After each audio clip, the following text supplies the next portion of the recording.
I strongly believe that the fears that are living inside of us, inside of our minds, our hearts, our bodies, aren't made up, but they are the result of years and years and years of collective trauma, of suppression, domination, control, war, slavery, abuse, rape, oppression of people of color, oppression of women, oppression of men, of course, in a way. I strongly believe that all that we are afraid of once has happened in the past, maybe not in our lives, but in the lives of our mother or our father, or in the lives of their mother or father, or even fears of a whole community, like the Black community, for example, that are still living in the echoes of slavery and all the pain and hurt that they have to heal from, and that was passed on to them from generation to generation. So we have a lot of collective trauma and a lot of collective fear living in our collective consciousness. And I strongly believe that that fear leaves a trace in the bodies of the people who experience the trauma. It leaves a trace in their bodily memory, in their cells, in their DNA. They are conditioned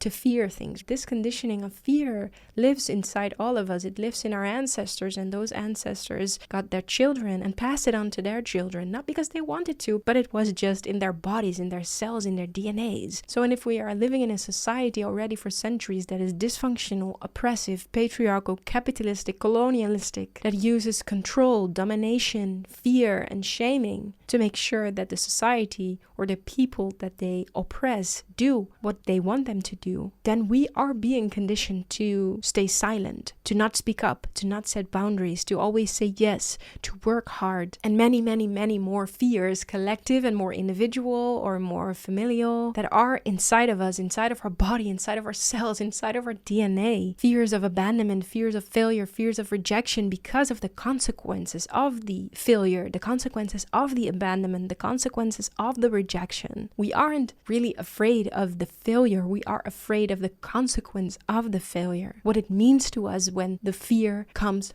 true. We are afraid to get hurt. We are afraid to experience pain. We are afraid to die. We want to prevent something bad from happening, right? Fear is nothing more than protecting yourself and preventing yourself from something bad happening to you. If in the past your great-great-grandfather was always punishing and shaming your father when he made a mistake, like hitting him, scolding him, swearing at him, shaming him, then this pain of rejection from the child, the son of his father, carries that with him. So he will do everything in his life to not experience that pain and that shame anymore. So he will do everything to not fail. He will be a perfectionist, a very driven, ambitious individual. He will be very hard and cold and will say to his son, do not make mistakes. You cannot make mistakes, etc., etc., etc., right? This is just an example, but fear is nothing more than preventing yourself from getting hurt again.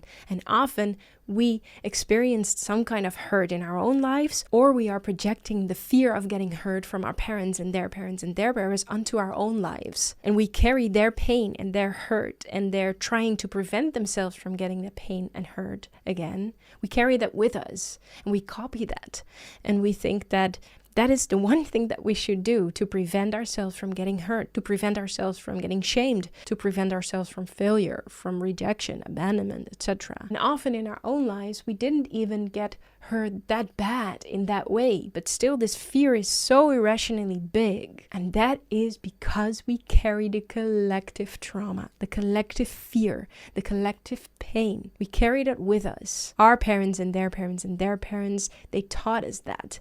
They conditioned us. They wanted us to not experience their pain anymore. So they tried to prevent us and them from experiencing that pain by conditioning us with all kinds of irrational fears. And yes, of course, often it's a protection mechanism. So yes, of course, ancestors, thank you for the intention of love that was behind the conditioning of all these social irrational fears that we were conditioned to believe and to act upon to keep ourselves safe. But when you want to change yourself in your life, when you want to transform, you have to understand which fears are living inside of you that are irrational and that are holding you back from creating the change that you want to see. Because when you dare to go there to your biggest fear and maybe even let the biggest fear come true, you will set yourself free from it. You will be a free human being who finally dares to express itself authentically, who finally dares to start with creating your art, who finally dares to speak up, to be an activist, to set boundaries, who finally dares to speak to your boss, to finally connect and attach in a relationship or to leave a relationship, etc. And overcoming your fear or anxiety is nothing more than understanding which fears are living inside of you, shining a light on them, listening to them, soothing them, and creating the safety inside so that you can move forward despite the fear or together with the fear. Because the fear will never really leave. If we have to wait for your fear to really leave, we can wait until eternity. So it's better to work with it, right? To co-create with the fear and to move along with it and face everything and rise. Fear. Hi there, my name is Myrthe Glasbergen. I'm the founder and owner of Beyond Psychology, and I'm also a psychologist, coach, intuitive singer, and creator. And away from traditional talk therapy and coaching, I have created tools for mental well-being with healing music, poetry, spoken word, voice healing, and song that help you to reduce stress, overcome anxiety, regulate and master your emotions, and heal your suffering at the root. And if you want to work on the topic of this video or on the topic of one of my other videos, you can do this in 3 ways. You can work one-on-one with me, just check the link below. You can also check my web shop where I have gathered all my tools for healing, meditations, somatic exercises, visualizations, and healing music. And you can subscribe to my membership and online platform. It will give you access to all of my tools at once. And you can now check it out for 5 days for free. Check the link below, start your free trial, and heal your suffering at the root. Thank you for being here and have a nice day.